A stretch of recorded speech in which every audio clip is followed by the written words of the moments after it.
कभी आप लोगों ने सुना है कि 10 चंद्रमा या 10 सूर्य? ऐसा तो हमने नहीं सुना।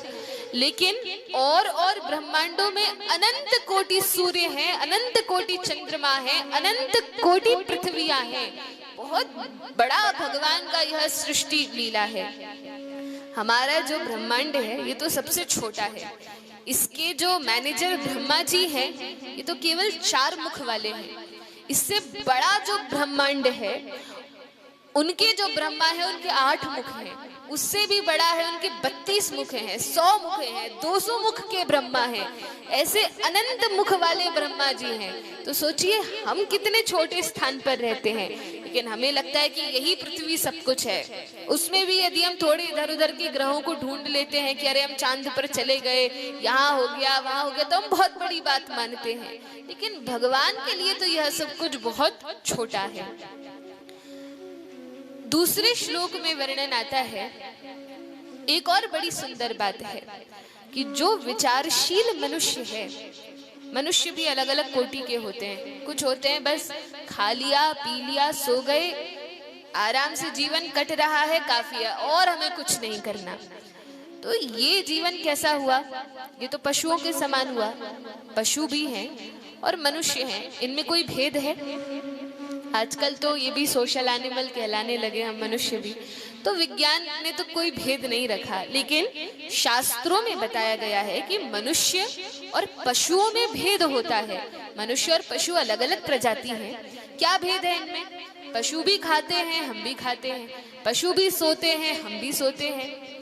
वे भी अपना संसार बसाते हैं, मैथुन आदि क्रिया करते हैं, हम भी करते हैं। वे भी डरते हैं और जीवों से अपनी रक्षा करते हैं, बिल बनाते हैं, छोटे घर बनाते हैं, व्यवस्था करते हैं, हम भी करते हैं। फिर उनमें और हम में भेद क्या है? क्या लगता है आप लोगों को? क्या भेद है उनमें और हम में?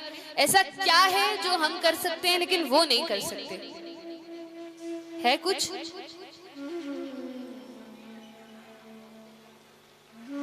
हम बोलते हैं, वो बोलते नहीं हैं। नहीं, उनकी भी अपनी सांकेतिक भाषा होती है। चिड़िया चिड़िया आपस में बात कर लेते हैं, पशु पक्षी एक दूसरे की बात को समझते हैं।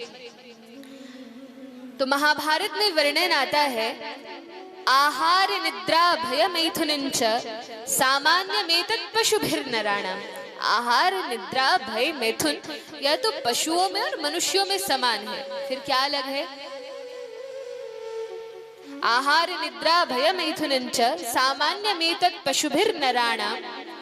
लेकिन धर्म ही ऐसा अंग है, धर्म ही ऐसा है जो हम पालन कर सकते हैं। हम कथा सुन सकते हैं, हम भगवान के नाम का जप कर सकते हैं, हम कीर्तन में नृत्य कर सकते हैं, हम भागवत को पढ़ सकते हैं। लेकिन क्या पशु योनि में यह सब संभव है? तो विचार कीजिए, हमें यह मनुष्य शरीर मिला है और इस मनुष्य जीवन का उपयोग यदि हमने इन सत्कार्यों में, सत्संग में, धर्म में नहीं व्यतीत किया और केवल खाने पीने सोने में ही, अब ये बात हो सकती है कि कोई महलों में रहता है, कोई बहुत अच्छे घर में रहता है, कोई कुटिया में रहता है, लेकिन रहते सभी हैं, घर सब बनाते हैं।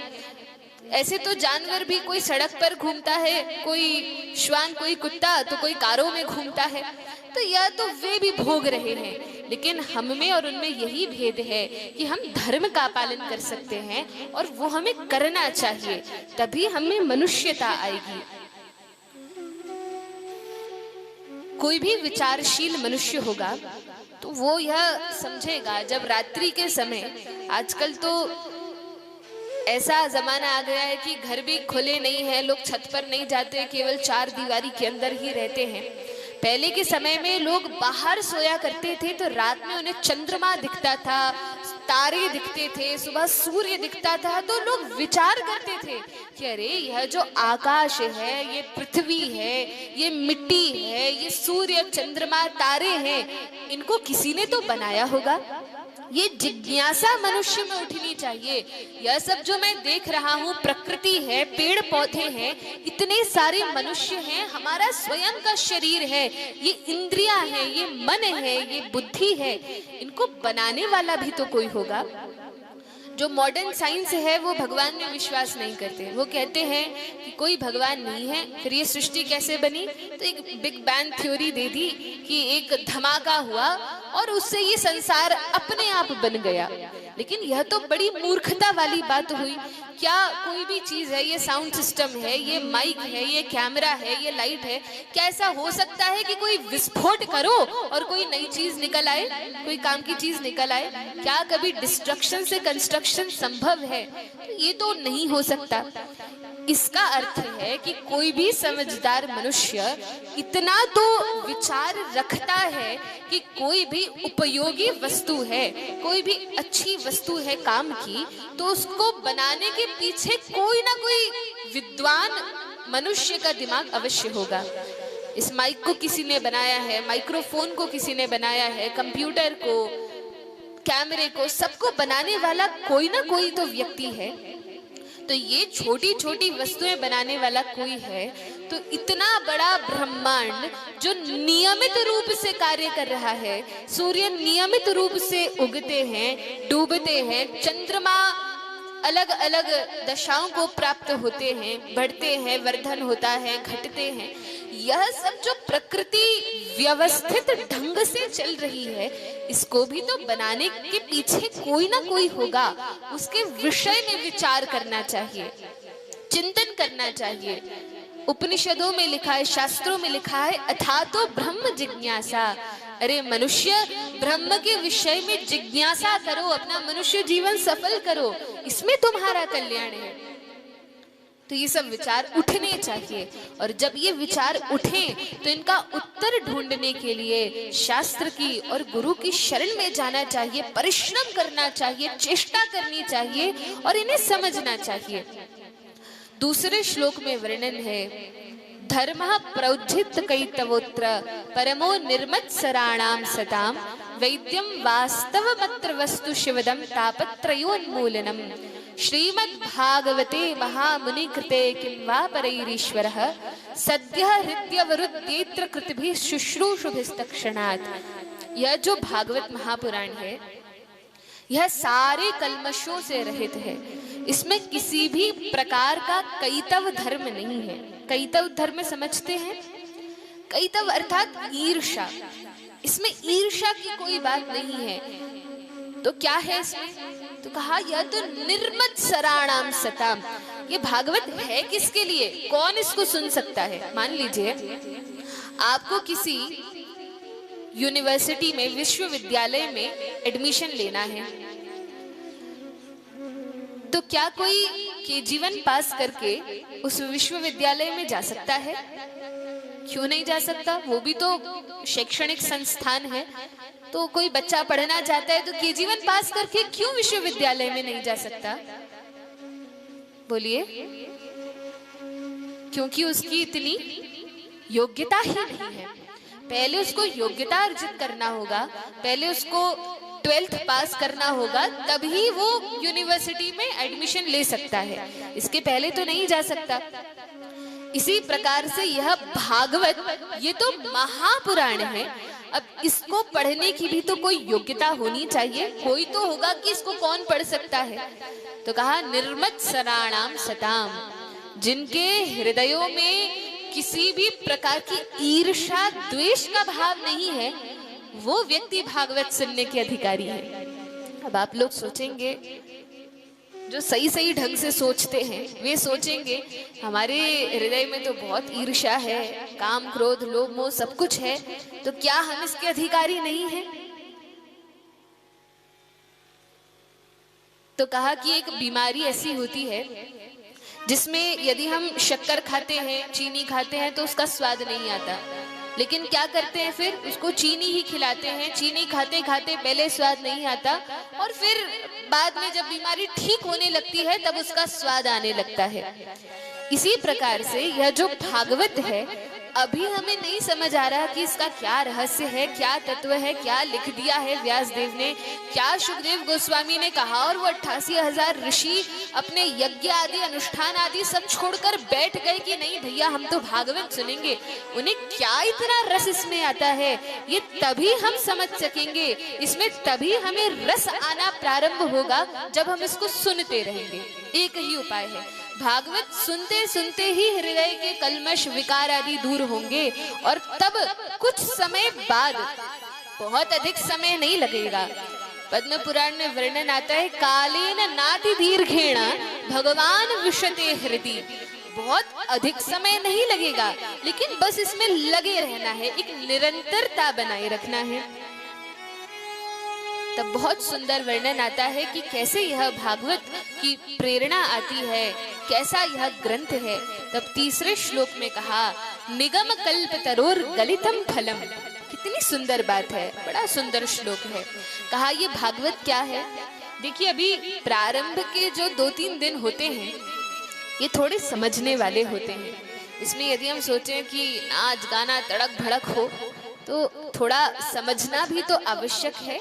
अब हमने आयोजन किया है, मनुष्य जीवन मिला है, भगवान ने कृपा की है, तो क्या कथा हम सुन रहे हैं, क्या इसकी विषय वस्तु है, क्या इसमें है, यह समझना भी आवश्यक है। तो कहा निगम कल्प तरोर गलितम फलम। यह भागवत जितने भी वेद हैं, कितने वेद हैं हमारे सनातन संस्कृति में, वेद कितने हैं? 4 वेद हैं। कौन कौन से? सामवेद, अथर्ववेद, ऋग्वेद, यजुर्वेद, ये 4 वेद हैं। पहले एक ही वेद था। ये वेद अपौरुषेय है, भगवान की श्वास से प्रकट है, किसी ने लिखा नहीं है, किसी ने बनाया नहीं है, ये भगवान से प्रकट है। तब व्यासदेव ने क्या किया? तो व्यासदेव ने उस एक वेद का विभाजन किया, उनका संकलन किया, ताकि सभी मनुष्य से समझ पाए। तो 4 भागों में विभाजित कर दिया। कोई भी व्यक्ति चारों में पारंगत हो ऐसा बहुत दुर्लभ है। तो एक वेद, जैसे ब्राह्मण भी पुराने समय में यजुर्वेदीय ब्राह्मण होते थे, ऋग्वेदीय ब्राह्मण होते थे, किसी एक वेद को पढ़ने में पूरा जीवन लगाते थे और उस एक वेद को साधते थे। इस प्रकार से ये 4 वेद बना दिए और इन चारों के एक ऋषि बना दिए। लेकिन आज के समय में वेदों की भाषा इतनी क्लिष्ट है और कठिन है कि हमारे लिए उसको समझ पाना आसान नहीं है, सरल नहीं है। उसमें भी संस्कृत में लिखे गए हैं। तो आजकल तो संस्कृत में हम बात करते नहीं हैं, समझते नहीं हैं, जानते नहीं हैं, तो हमारे लिए वेद पढ़ना समझना बहुत कठिन है। दूसरी बात, एक वेद को पढ़ने के लिए पुराने समय में ब्राह्मण लोग अपना पूरा जीवन लगा देते थे। तो हम सोचें कि चारों वेदों को पढ़ के समझ लें, सबका ज्ञान हमें हो जाए, तो ये संभव है नहीं। उसके बाद व्यासदेव ने 17 पुराण लिखे, भागवत के पहले 17 पुराण लिखे, उपनिषद लिखे, बहुत सारा सूत्र इत्यादि लिखे, बहुत ग्रंथ लिखे। यदि कोई मनुष्य चाहे कि मैं सारा पढ़ लूं, सारा मुझे ज्ञान हो जाए, सब समझ में आ जाए, तो ये संभव नहीं। तब व्यासदेव ने इस श्रीमद् भागवत की रचना की, जो कि कैसा है, निगम कल्प तरोर गलितम फलम। ये जो वेद है ये एक बड़े वट वृक्ष के समान है, या बड़े किसी वृक्ष के समान है, और इसकी शाखाएं, उपशाखाएं, पत्ते, अलग अलग ग्रंथ इत्यादि हैं। लेकिन इस वृक्ष का, वेद रूपी वृक्ष का जो पका हुआ फल है, यदि मान लीजिए कोई आम का वृक्ष है और उस आम का आस्वादन हमें करना है, तो क्या करना होगा? आम के पेड़ की जड़ उखाड़ के खाना होगा, तब आम का टेस्ट आएगा, तभी आएगा ना। फल खाना पड़ेगा, तो शाखा, पत्ते, जड़, ये सब खाने से तो उसका आनंद नहीं आएगा। लेकिन उसका जो फल है वो जब हम खाएंगे तब उसका रस आएगा। इसी प्रकार से यह वेद वृक्ष के समान है, लेकिन इसका जो पका हुआ फल है वह श्रीमद् भागवत है। और वो फल भी कैसा है? तो कहा जिसमें कोई गुठली नहीं है, जिसमें कोई छिलका नहीं है, जिसमें केवल रस ही रस है। तो ऐसा यदि फल मिल जाए तो क्या बात है, कितनी सुंदर बात है। तो कहा ये भागवत ऐसा ही फल है, निगम कल्प तरोर गलितम फलम, उसमें भी कच्चा नहीं है, यह भागवत पका हुआ फल है। पका हुआ फल बहुत मीठा होता है। उस पर भी कहा शुक मुखादमृत द्रव्य संयुतम, कि जब से यह फल है तो मीठा, अपने आप में ही मीठा है। जब से व्यासदेव ने लिखा तब से ही बड़ा सुमधुर है। लेकिन ऐसा पुराने लोग कहा करते थे कि जब किसी फल को कोई तोता चख ले तो क्या हो जाता है, वो और मीठा हो जाता है। यदि तोता किसी फल को खा ले, या ऐसा हो सकता है कि तोते को पता हो कि ये फल मीठा हो, वो उसी पे चोंच मारता हो, जो भी है, यदि तोते ने किसी फल पर अपना मुंह मारा है, इसका अर्थ ये निश्चित है कि वो फल मीठा ही होगा। इसी प्रकार से यह भागवत शुक मुखादमृत द्रव्य संयुतम, जब से शुकदेव गोस्वामी ने इसको कहा है, जब से शुकदेव गोस्वामी के मुख से ये निसृत हुई है, तब से ये और मीठी हो गई है। शुकदेव गोस्वामी ने जब इसको कहा, व्यासदेव ने तो लिख दिया, लेकिन शुकदेव गोस्वामी ने जब कहा, तो शुक का अर्थ क्या होता है, तोता। संस्कृत में शुक का अर्थ है तोता। तो जब से शुकदेव गोस्वामी ने इसको कहा, आप कहेंगे शुकदेव गोस्वामी क्या तोता थे, वे तो महात्मा थे, उन्होंने तो परीक्षित को कथा सुनाई। तो कहा नहीं नहीं, और शास्त्रों में वर्णन है कि शुकदेव गोस्वामी पिछले जन्म में राधा रानी के तोते थे। राधा रानी जिस तोते को अपने पास रखती थी, जिससे बड़ा प्रेम करती थी और जिसको कृष्ण नाम प्रदान करती थी, कृष्ण नाम का अमृत जिसको पिलाती थी, वो राधा रानी के अपने पालतू तोते ये शुकदेव गोस्वामी थे। फिर मनुष्य कैसे बन गए, फिर कैसे कथा कहने आए, तो बड़ी लंबी कहानी है, कभी और समय मिलेगा तो हम चर्चा करेंगे। अभी तो कथा और बहुत है, समय अधिक हो जाएगा। तो वर्णन आता है कि श्रीमती राधा रानी के ये तोते थे और कथा में इनको बड़ा आनंद आता था। एक बार शंकर जी पार्वती जी को कथा सुना रहे थे, कथा सुनने बैठ गए, लेकिन इस कथा को सुनने का भी सबको अधिकार नहीं होता। वक्ता जिसको अधिकार देता है वही सुन सकते हैं, या राधा रानी जिस पर कृपा करे वही सुन सकता है। तो ये शुकदेव जी चले जाते हैं, लेकिन शंकर जी ने यह संकल्प लिया था कि केवल पार्वती जी ये कथा सुनेंगी और कोई नहीं सुनेगा। सबको वहां से भगा दिया, कोई पशु पक्षी जंतु जीव वहां नहीं था। लेकिन ये शुक एक तोते के अंडे में वहां पर बैठे हुए थे। शंकर जी देख नहीं पाए कि इस अंडे के भीतर है। कथा सुनाना प्रारंभ की, अंडा फूटा। ये शुकदेव जो राधा रानी के तोते हैं, शंकर जी की कथा सुनने के लिए शुक के पुत्र बनकर, तोते के पुत्र बनकर आ गए और अंडा फूटा, कथा सुनने लगे बैठकर। भोलेनाथ पार्वती मैया को कथा सुना रहे थे। अब जब भोलेनाथ कथा सुनाते हैं तो वे तो मग्न होकर आंखें बंद करके आराम से कथा कहते हैं, पार्वती जी सुनती हैं। शंकर जी ने पहले ही कह दिया था, देखो कथा सुनते सुनते कहीं तुम्हें नींद ना आ जाए और मुझे पता चलता रहे कि हाँ तुम सुन रही हो, समझ रही हो, तो बीच बीच में कहती जाना, हाँ स्वामी, हाँ स्वामी, हाँ समझ रही हूँ, उत्तर देती जाना, तो समझ आएगा कि सुन रहे हैं। नहीं तो पता चले कि श्रोतागण आराम से सो रहे हैं और वक्ता कथा कह रहे हैं। तो शंकर जी ने जब इस प्रकार से कहा तो पार्वती जी कहने लगी, हाँ स्वामी, हाँ, बीच बीच में। अब सुनते सुनते कुछ कहते हैं कि पार्वती जी को नींद आ गई, लेकिन ये बात बहुत ठीक लगती नहीं है, क्योंकि पार्वती जी भी महान भक्ता हैं। पार्वती जी भगवान की कथा सुनकर समाधि में चली जाती हैं, उसमें रम जाती हैं और फिर उन्हें चेतना नहीं रहती। लेकिन अब हाँ स्वामी कौन बोले, ये शुक जो बैठे थे पेड़ पर, इन्हें तो कथा सुननी थी, तो इन्होंने क्या किया, तोते की आदत होती है, जो शब्द बार बार सुनता है फिर उसको रिपीट करना चालू करता है। अब पार्वती जी के मुख से सुन रहे थे, हाँ स्वामी, हाँ स्वामी, तो पार्वती जी तो समाधि में चली गई, शंकर जी मग्न होकर कथा सुना रहे, उन्हें पता नहीं कौन सुन रहा है, नहीं सुन रहा। शुक ने सोचा यदि आवाज नहीं आएगी तो शंकर जी कथा बंद कर देंगे, विश्राम दे देंगे, लेकिन मुझे तो सुनना है। तब शुक ने बोलना प्रारंभ किया, हाँ स्वामी, हाँ स्वामी, हाँ स्वामी। अब शंकर जी भी इतने मगन थे कथा सुनाने में कि उन्हें ध्यान नहीं दिया कि पार्वती जी की आवाज है कि शुक की आवाज है, और वे कथा सुनाते रहे। बीच में थोड़ी आंख खोली, देखा, पूछूं तो पार्वती को कोई संशय है, कुछ समझ नहीं आया, आंखें खोली, पूछा पार्वती यहाँ तक तो ठीक से समझ आया ना? तो देखा पार्वती जी तो समाधि में है। तो फिर शंकर जी ने सोचा तो हाँ स्वामी कौन बोल रहा था। तब इधर उधर देखा, कोई नहीं देखा। जैसे ही ऊपर वृक्ष पर देखा तो तोता बैठा हुआ था। अब शंकर जी को आया क्रोध। क्यों आया?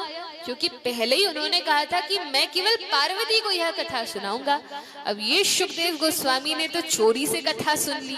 बड़ा क्रोध आया, अपने त्रिशूल का आवाहन किया और त्रिशूल लेके मारने दौड़े। आज ये नहीं बचेगा। अब शुकदेव गोस्वामी भी साधारण तोता तो है नहीं, तो राधा रानी के तोता है, ये बात शंकर जी को पता नहीं थी। अब ये शुक भागते जा रहे हैं, शंकर जी पीछे पीछे गए इंद्र के पास। स्वर्ग में कोई रक्षा नहीं कर सकता। तब कहा ये देवता क्या रक्षा करेंगे? जब देवों के देव महादेव पीछे पड़े तो देवता कैसे रक्षा कर सकते हैं? तब कहा अब तो एक ही है जो बचा सकते हैं, ब्राह्मण देवता। जब वो देवता काम नहीं आते तब ब्राह्मण देवता काम आते हैं। तब पृथ्वी पर आए और पृथ्वी पर व्यास देव का जो आश्रम है, उस व्यास देव के आश्रम में प्रविष्ट हो गए। हे व्यास देव मेरी रक्षा कर लीजिए, पीछे शंकर जी आ रहे हैं। और ज्यादा कुछ नहीं बोला। व्यास देव की जो पत्नी है, जाबाल ऋषि की पुत्री है, वो सो रही थी। और सोते समय कुछ लोगों की आदत होती है थोड़ा मुंह खोलकर सोते हैं, तो वे इस प्रकार से सो रही थी। उनके मुख के मार्ग से शुकदेव जी प्रवेश करते हैं, उनके गर्भ में चले जाते हैं। और गर्भ में जब जाते हैं, व्यासदेव कुछ समझ नहीं पाए, पीछे से शंकर जी आ गए दौड़े दौड़े। व्यासदेव तो बड़े प्रसन्न, अरे शंकर जी हमारी कुटिया में, हमारे आश्रम में आए। कहा प्रभु कैसे आना हुआ, कैसे पधारना हुआ? शंकर जी ने कहा यह सब छोड़ो, बताओ तुमने उस तोते को, उस धूर्त को तुमने शरण दी है? व्यासदेव ने कहा प्रभु देखिए, हाथ जोड़कर मेरे पास आया था और कोई शरण में आए तो उसको मना कैसे कर सकते हैं? अब ठीक है, आप बताइए कि क्या बात है कि आप उन पर इतने क्रोधित हैं? शंकर जी ने कहा उन्होंने झूठ बोलकर छल से कथा सुन ली है। तो व्यासदेव ने कहा कथा ही तो सुनी है, कौन सा कुछ धन चोरी कर लिया, कौन सा कुछ और काम किया, कथा ही तो सुनी है। भगवान ने कहा नहीं नहीं, ऐसे कैसे उन्होंने कथा सुन ली? तब व्यासदेव ने कहा कोई बात नहीं, अब आप ही बात कर लीजिए। शंकर जी ने कहा बाहर निकलो। शुकदेव जी ने कहा मैं तो बाहर नहीं निकलने वाला। अब तो गर्भ में चले गए ब्राह्मणी के। अब यदि शुकदेव जी को मारेंगे तो ब्राह्मणी को मारना पड़ेगा, और भगवान शंकर तो ऐसा करेंगे नहीं। शंकर जी ने कहा कोई बात नहीं, अभी नहीं निकलेंगे, 9 महीने बाद तो निकलेंगे, पुत्र रूप में जन्म तो होगा, गर्भ में गए हैं। ठीक है, मैं यहीं पर 1 वर्ष की समाधि लगाकर बैठ जाता हूँ, और जब 1 वर्ष बाद इस बालक का जन्म होगा तब इसको दंड दूंगा। व्यासदेव ने कहा क्या करेंगे? कहा इसका वध कर दूंगा, इसको मार दूंगा। व्यासदेव ने कहा देखिए भोलेनाथ, आप पार्वती जी को क्या सुना रहे थे? शंकर जी ने कहा मैं पार्वती को अमर कथा सुना रहा था, और इसने वो अमर कथा सुन ली। व्यासदेव ने कहा देखिए शंकर जी, इसने पहली बात तो अमर कथा सुन ली, दूसरा आपके मुख से अमर कथा सुनी है, तो ये मर तो सकते नहीं हैं, आप इन्हें मार सकते नहीं हैं। कोई बात नहीं, कोई ना कोई दंड तो मैं शुक को अवश्य दूंगा। व्यासदेव ने कहा जैसी आपकी इच्छा। 1 वर्ष की समाधि लगाकर बैठ गए। शुक ने कहा शंकर जी ने केवल 1 वर्ष की समाधि लगाई है, मैं 16 वर्ष की समाधि लगा लेता हूँ इसी गर्भ में, मुझे कोई दिक्कत नहीं है। यहाँ पर यही भजन करूंगा, राम नाम जप करूंगा, महामंत्र का जप करूंगा और भगवान का चिंतन करूंगा, मैं इसी गर्भ में रहूंगा, मैं बाहर ही नहीं निकलूंगा। तो शंकर जी दंड कैसे देंगे? शुक भी समाधि लगाकर बैठ गए। 9 महीने हुए, 10 महीने हुए, ब्राह्मणी के गर्भ में ये शुकदेव जी। ब्राह्मणी कहती है कि गर्भ में बालक है, निकल ही नहीं रहा। 16 महीने हो गए तो भी नहीं निकल रहे। तब व्यासदेव ने प्रार्थना की कि हे प्रभु आप निकल जाइए, ब्राह्मणी को बड़ा कष्ट हो रहा है, नहीं निकले। उसी समय, ये द्वापर युग की ही बात है, भगवान श्री कृष्ण भी द्वापर में लीला कर रहे थे। उसी समय भगवान द्वापर में थे। भगवान व्यासदेव ने भगवान श्री द्वारिकाधीश को, कृष्ण भगवान को बुलाया कि अब आप ही कुछ कीजिए। भगवान कृष्ण आए, तब कहा हे शुक निकल जाओ। अब भगवान ने कहा है तब तो शुकदेव जी मानेंगे, राधा रानी के तोता है। तो कहा कि ठीक है प्रभु, मैं निकल तो जाऊंगा। धोखे से भागते भागते मैं पृथ्वी पर आ गया, लेकिन हे नाथ आपका ऐसा नियम है कि इस पृथ्वी पर जो भी जन्म लेता है आपकी माया उसको जकड़ लेती है। और हे प्रभु, यदि मैंने जन्म ले लिया तो जन्म लेते ही आपकी माया जकड़ लेगी। और जब बालक छोटा होता है माता पिता के स्नेह में, खेल खिलौनों में, फिर थोड़ा बड़ा होता है पढ़ाई लिखाई में, फिर और बड़ा होता है घर गृहस्थी जमाने में, फिर और बड़ा होता है अपने बच्चों में, इस प्रकार से जीव आसक्त हो जाता है। हे नाथ, मैं यदि निकल गया तो मैं आपको भूल जाऊंगा और आपकी माया मुझे जकड़ लेगी। पहले आप यह संकल्प लो, आप मुझे आश्वस्त करो कि आपकी माया मुझे परेशान नहीं करेगी। आपकी माया के प्रभाव से मैं मुक्त रहूंगा, तभी मैं बाहर निकलूंगा। भगवान हंसने लगे, मुस्कुराने लगे कि बड़े चालाक हो, बड़े समझदार हो। कहा चलो ठीक है, हमारी माया तुम्हें नहीं व्यापेगी, तुम बाहर आ जाओ। कहा प्रभु देखिए, आपने कहा है और आप कभी झूठ नहीं बोलते। कहा हाँ हाँ, बाहर निकलो, मैं अपनी माया के प्रवाह को कुछ क्षणों के लिए रोकूंगा, उतनी देर में तुम निकल जाना, तब तुम्हें माया नहीं व्यापेगी। सुखदेव जी ने कहा लेकिन जब मैं कहूंगा तभी आप अपनी माया के प्रभाव को रोकना। कहा ठीक है। अब सुखदेव जी ने सारी तैयारी कर ली कि बस अब गर्भ से बाहर निकलना है, और प्रभु से कहा कि हे भगवान, अब अपनी माया को आप नियंत्रित कर लीजिए। भगवान ने ऐसा ही किया और सुखदेव जी जैसे ही गर्भ से निकलते हैं उनका प्राकट्य होता है, देवी देवता पुष्पों की वर्षा करते हैं। बोलिए सुखदेव भगवान की जय। सुखदेव गोस्वामी का प्राकट्य हुआ, लेकिन प्रकट होते ही अपनी माँ का मुख नहीं देखा, पिता का मुख नहीं देखा, भगवान को प्रणाम किया और निकल पड़े वन की ओर, क्योंकि उन्हें माया में नहीं फंसना था। अब आप सोचेंगे इतना छोटा बालक है और कैसे निकलते ही जन्म लेते ही वन जा सकता है। तो 16 वर्ष की समाधि लगा के बैठे थे ना गर्भ में, तो 16 वर्ष के ही ये प्रकट होते हैं। अब देखिए, हम आप जैसे ये कोई साधारण मनुष्य नहीं है, ये तो भगवान के अपने पार्षद हैं, उनमें शक्ति है, सामर्थ्य है। तो हमें संदेह नहीं करना चाहिए या कुतर्क नहीं करना चाहिए ये कैसे हो सकता है, भगवान की लीला में सब संभव है।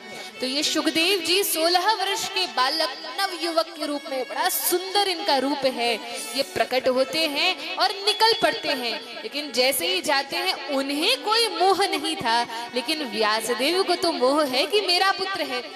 व्यासदेव पीछे पीछे चिल्लाते हैं, अरे बेटा, अरे पुत्र, सुनो तो सुनो तो।